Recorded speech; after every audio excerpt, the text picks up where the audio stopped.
Divide by 100 ஆஃப்னா into இந்த 625 நீங்கள் எப்படி எழுதிக்கலாம்னா 10,000 டிவைடட் பை 16 எழுதிங்கன்னா உங்களுக்கு கேல்குலேஷன் ஈஸியாக இருக்கும். இது ரெண்டே டிவைட் பண்ணி பார்த்தீங்கன்னா உங்களுக்கு 625 தான் வரும்.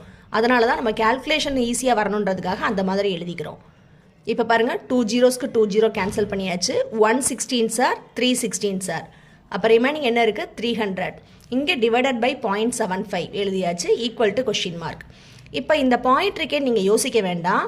இதுக்காக 100ஆல் மல்டிப்ளை நியூமரேட்டர் டினாமினேட்டரில் டிவைட் பண்ண வேண்டாம். நார்மலாகவே கேன்சல் பண்ணுங்கள்.